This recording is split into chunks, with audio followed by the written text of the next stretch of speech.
తెలియజేశారు.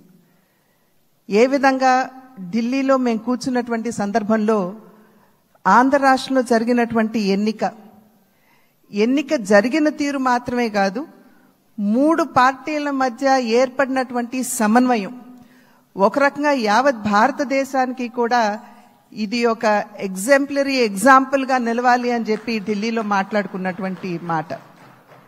అటువంటి సందర్భంలో కేవలం ఇక్కడ ఉన్నటువంటి నాయకులకి మాత్రమే కాకుండా ఈ 3 పార్టీలకి సంబంధించినటువంటి ప్రతి కార్యకర్తకి పేరు పేరున నేను శిరస్సు వంచి నా నమస్కారాలు తెలియజేస్తున్నాను.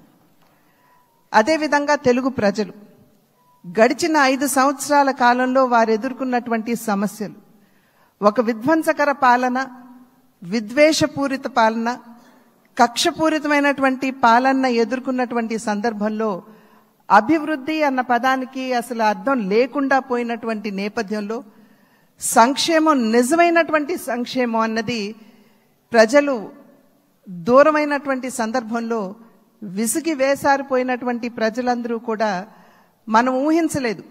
ఇంతటి ఘనమైన విజయం మనం సాధించగలమని చెప్పి మనం ఊహించలేదు. ఖచ్చితంగా అధికారంలోకి వస్తాము అనేటువంటి భావన ప్రతి ఒక్కరిలో ఉన్నప్పటికీ, ప్రతి నాయకుడికి వచ్చినటువంటి మెజారిటీని ఒక్కసారి మనం చూసినట్లయితే ప్రజలు ఒక కసితోటి ఎట్లాగైనా సరే ఈ యొక్క ప్రజా వ్యతిరేక పాలనకి అంతం పొందించాలి, జగన్మోహన్ రెడ్డి అనేటువంటి ఒక రాక్షసుడు ఎవరైతే పరిపాలిస్తున్నారో ఇంటికి పంపించాలి అనేటువంటి భావన ఏదైతే వారి మనసులో కరుడుగట్టి ఉన్నదో అది వారు బయటికి చెప్పకనే వారు ఓటు మాధ్యమంగా తెలిపినటువంటి నేపథ్యంలో వారందరికీ కూడా, తెలుగు ప్రజలందరికీ కూడా నా ధన్యవాదాలు నేను తెలియజేస్తున్నాను. ఒక పక్క అనూహ్యమైనటువంటి విజయం అని చెప్పి మనం అందరం చాలా సంతోషపడినప్పటికీ, రెండవ పక్కన మనం ఈ విజయం నుండి నేర్చుకోవాల్సినటువంటి పాఠాలు కూడా ఉన్నాయి అని చెప్పి గ్రహించవలసినటువంటి అవసరం ఉన్నది అని చెప్పి గట్టిగా విశ్వసిస్తున్నాను నేను. ఎందుకంటే ఎప్పుడైతే రాష్ట్ర అభివృద్ధిని మనం పట్టించుకోకుండా ప్రజల్ని నిజమైనటువంటి సంక్షేమానికి ఎప్పుడైతే మనం దూరం చేస్తామో, మాకు తెలుసు ఏ విధంగా నిర్ణయం చేయాలి అని చెప్పి ప్రజలు ఈ ఎన్నికల్లో ఓట్ల మాధ్యమంగా వారు మనకి ఒక హెచ్చరిక ఇచ్చారు అని చెప్పి నేనైతే భావిస్తున్నటువంటి నేపథ్యం. కనుక ఈ యొక్క అనూహ్యమైనటువంటి విజయాన్ని, ఈ పరిణామాన్ని మనం గెలిచాము, అధికారంలోకి వచ్చాము అనేటువంటి భావన కన్నా ప్రజాహిత పాలనని, సుపరిపాలనని ఏ విధంగా ప్రజలకు అందించాలి అనేటువంటి విషయం మీద ఖచ్చితంగా మనం అందరం కూడా దృష్టి కేంద్రీకరించవలసినటువంటి ఆవశ్యకత చాలా ఉంది. ఆ సందర్భంలో ఈ 3 పార్టీల యొక్క కలయిక, ఒక్కసారి 3 పార్టీల యొక్క ఆలోచన విధానాన్ని కనుక మనం తరిచి చూసినట్లయితే, భారతీయ జనతా పార్టీ ఆది నుండి కూడా, ఎప్పుడైతే భారతీయ జనతా పార్టీ ఏర్పడిందో ఆనాటి నుండి కూడా సబ్కే సాత్ సబ్కా వికాస్ అనేటువంటి ఒక సంకల్పంతో ముందుకు వెళ్తున్నటువంటి వైనం మనందరికీ తెలుసు. అదేవిధంగా నందమూరి తారక రామారావు గారు తెలుగుదేశం పార్టీని స్థాపిస్తున్నటువంటి సందర్భంలో సమాజమే దేవాలయం, పేదవాడే దేవుడు అనేటువంటి ఒక విశ్వాసంతో ప్రజల మధ్యకు వచ్చినటువంటి నేపథ్యం. అదేవిధంగా జనసేన ఆవిర్భావం చూసినా కూడా సమాజంలో ఎక్కడైనా సరే పేదవాడికి, సాధారణ పౌరుడికి గనక అన్యాయం జరిగినట్లయితే గళం విప్పి ప్రశ్నిస్తాము అంటూ ముందుకు వచ్చినటువంటి నేపథ్యం. కనుక ఈ 3 పార్టీల యొక్క ఆవిర్భావం, వారి యొక్క ఆలోచన విధానం చూసినట్లయితే ఒకే దిశలో ఒకే రకంగా ఉన్నటువంటి విషయాన్ని మనం గమనించాలి.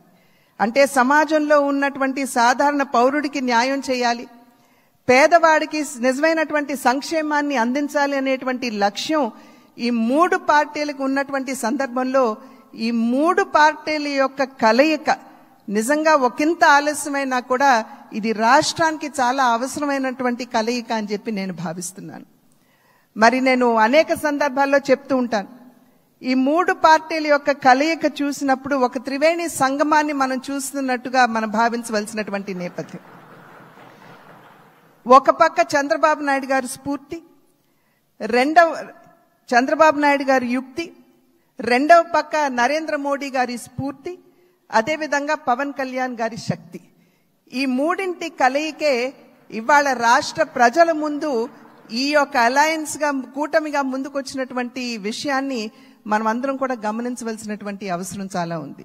ఇందాక చెప్పినట్లుగా ప్రజా సంక్షేమ పాలనని, సుపరిపాలనని ఏ విధంగా ప్రజలకు అందించాలి అనేటువంటి విషయం మీద దృష్టి పెడుతూ కక్షపూరితంగా ముందుకు వెళ్లకుండా మనం కూడా మన కార్యకర్తలకి తెలియజేస్తూ వారిని కూడా ఒకంత శాంతింపపరుస్తూ, ఎందుకంటే గడిచిన 5 సంవత్సరాల కాలం వారు ఎదుర్కొన్నటువంటి సమస్యలు ఏదైతే ఉన్నాయో, ఇబ్బందులు ఏవైతే ఉన్నాయో వాటి నేపథ్యంలో ఒకంత అత్యుత్సాహం కావచ్చు ముందుకు వచ్చి మరి ఏ విధంగా మనం ముందుకు వెళ్ళాలి అనేటువంటి అంశం మీద దృష్టి సారిస్తున్నటువంటి సందర్భంలో మనం సంయమనాన్ని పాటించడం మాత్రమే కాకుండా మన కార్యకర్తలు కూడా మనం సమయాన్ని పాటించవలసినటువంటి ఆవశ్యకతని వారందరికీ తెలియజేయవలసినటువంటి బాధ్యత మన మీద ఉన్నది అని చెప్పి తెలియజేస్తూ, ఏదైతే ఇప్పుడు సోదరులు పవన్ కళ్యాణ్ గారు మరి ప్రతిపాదించారు చంద్రబాబు నాయుడు గారిని మన నాయకుడిగా ఎన్నుకోవటం, నేను దాన్ని సమర్థిస్తున్నాను అని చెప్పి తెలియజేస్తూ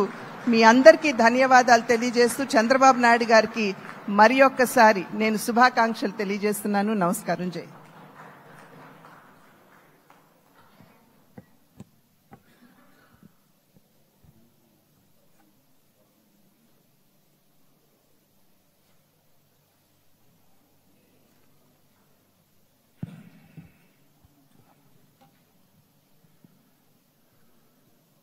ఇప్పుడు